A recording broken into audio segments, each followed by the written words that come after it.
Bonjour chers amis, j'espère que vous allez bien, que le soleil brille dans vos cœurs autant que dans le ciel.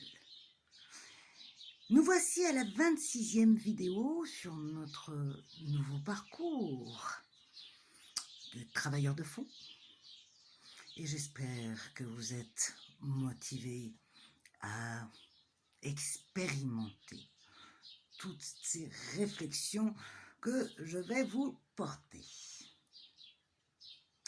Vous savez, la vie, c'est plein de surprises, plein de hasards. C'est un peu comme le surf. Il faut jouer sur les vagues de l'âme, bien sûr, sans se laisser emporter par les rouleaux de l'émotionnel. Garder la tête froide, hors de l'eau, à une distance convenable. Mais les sentiments, ça déborde. Les émotions sont des impressions, des sensations qui s'en vont et s'en viennent. Sans que cela soit matériellement palpable. Il n'y a rien de rationnel là-dedans, et pourtant l'amour donne des ailes. Mais c'est un peu comme les montagnes russes. Quand on est monté tout en haut, il faut forcément redescendre. Et là, il faut bien s'accrocher.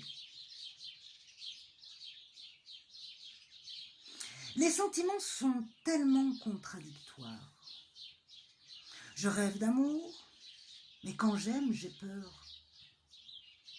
Et puis je deviens exigeant. Comme dit le proverbe, si tu m'aimes, je te fuis, et si je t'aime, tu me fuis. Normal. Sinon, ça serait trop simple, voyons. Et puis, je pourrais prendre le risque d'être heureux. Vous savez ce que l'on dit, la vie est courte. Alors pourquoi s'embêter? Mais sans amour, la vie ne vaut d'être vécue. C'est ce qui nous différencie d'un automate et pourtant nous traduit un peu comme cela par moments, avec nos automatismes.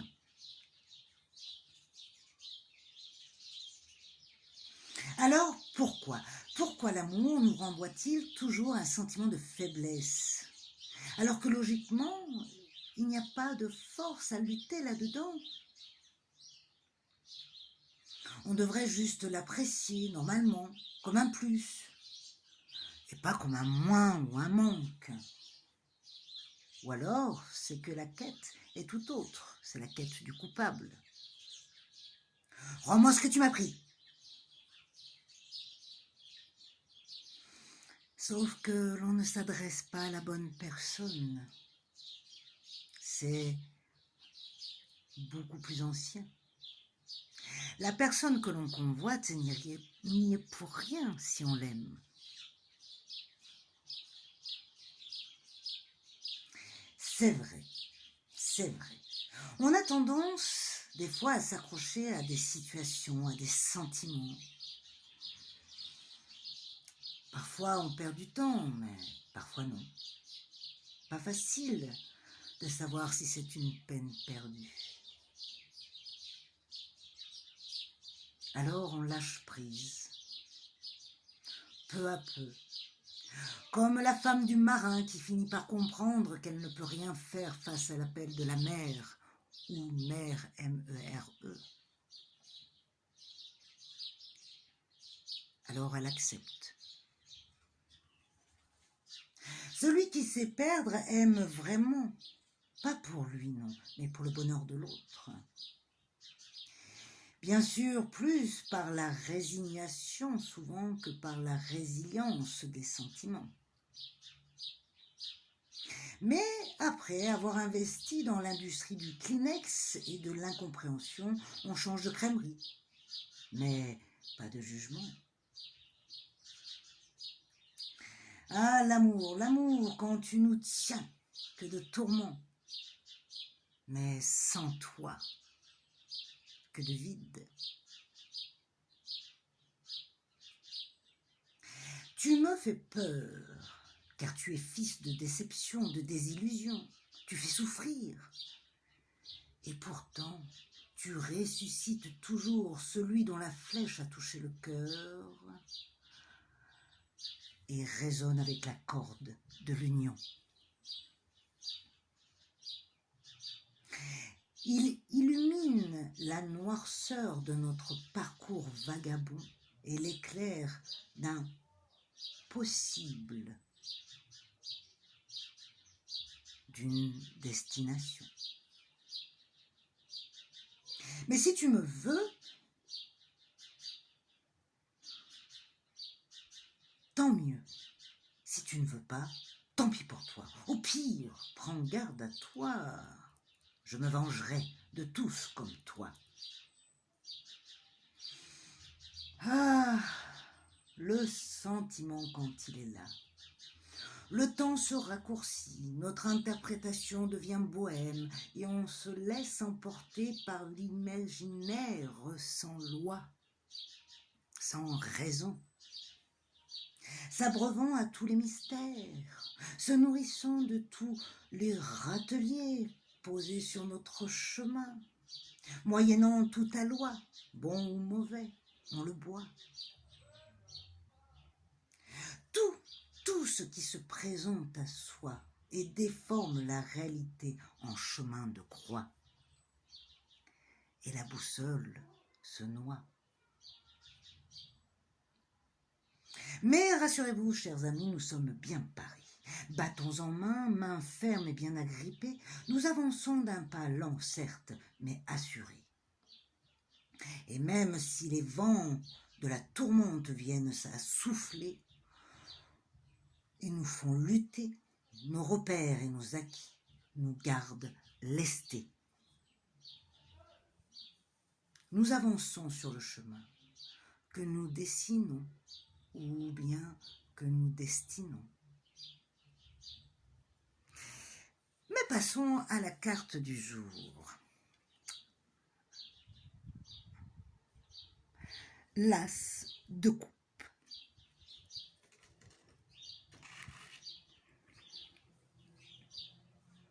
L'as de coupe est en résonance avec les sentiments, bien sûr, les émotions. Ah, sacré fripon!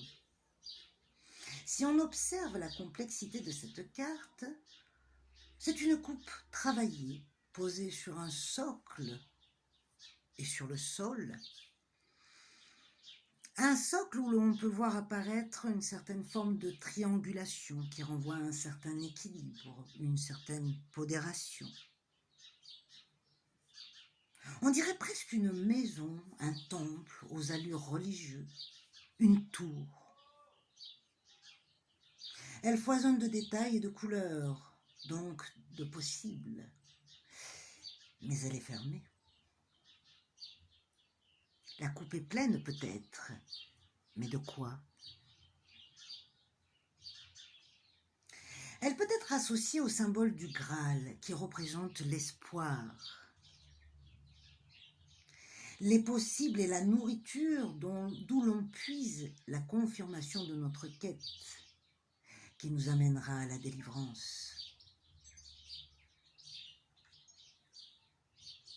L'as de coupe, comme l'eau, est le symbole de sentiments, mais aussi de communication, de la capacité d'aimer, de la réceptivité, de la sensibilité des émotions et également de notre inconscient, de l'intériorité. Une coupe levée en l'honneur de quelqu'un est un langage compris de tous. Mais il peut contenir un poison mortel, un breuvage amer ou enivrant. On peut boire sa propre condamnation, disait saint Paul, si on absorbe le vin sacramentel sans respect. Il peut être l'offrande ou la conservation. Est-ce que je donne vraiment ou je garde mes vieilles reliques par peur de dépouillement? L'armure est épaisse, certes, et sertie copieusement. C'est le dogme, notre paroisse. L'amour est troubadour, certes, mais si tu m'aimes, tu dois être conforme à mes lois. Donne-moi la garantie de la totale abdication pour moi, par amour. Mon amour est précieux, se mérite par épreuve et par preuve. Mais des fois revu à la baisse, quand on trouve une belle coupe, une belle pièce de choix. Pourtant, aimer ouvre les frontières, les critères, les exploits. Tout c'est possible que la coupe garde en soi. Mais notre amour propre peut des fois nous jouer des tours et nous enfermer et nous empêcher de pouvoir exprimer tout cela. Alors méditons. Méditons en s'inspirant de la carte. Imaginez et essayez de ressentir. De ressentir comme si vous étiez cette coupe et d'essayer d'énumérer ce qui la remplit. De quoi suis-je rempli? Voilà le sens de la méditation que je vous propose. Alors installez-vous confortablement, faites vos petites respirations, mettez la vidéo sur pause, on se retrouve dans 1 minute.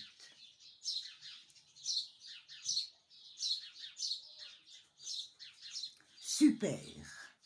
On passe à la carte couleur que je touille et que je choisis. Et oh, il est inscrit 37 matières. Hop, 37 matières.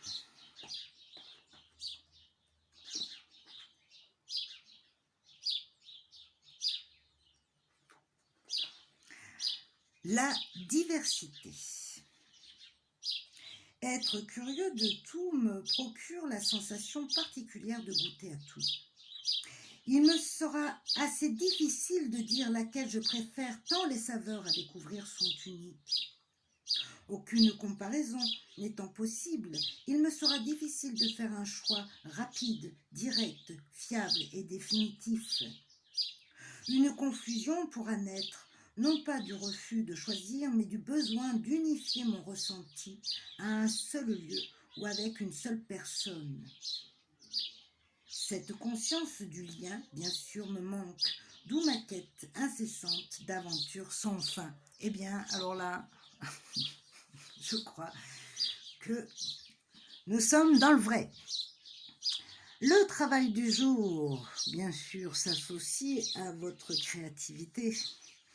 Je vous laisserai décliner tout ce que cette carte peut vous inspirer. N'oublions pas, bien sûr, la cocotte minute. Une cocotte minute, quand elle est pleine, elle peut exploser. C'est un peu comme la boîte de Pandore. Quand on aime, on ouvre la porte et là, on a peur de voir sortir tout ce que l'on a contenu. Peut-être que ça peut nous servir à réfléchir qu'il vaut mieux ouvrir doucement, un petit peu, que grandement, trop fort. Bref, je vous laisserai après dessiner ou créer un élément qui fasse sens avec ce contenant, cette coupe. C'est le symbole de notre cœur, de ce qui nous donne sens. Je finirai avec la petite anecdote du jour. Le sage fuit l'amour, qui n'apporte que chagrin et contrariété. Sauf qu'en ayant remporté la victoire en fuyant, il se retourne et se demande pourquoi il a couru si vite. Je vous laisse méditer sur cette question. Profitez bien du beau temps, prenez soin de vous et à demain.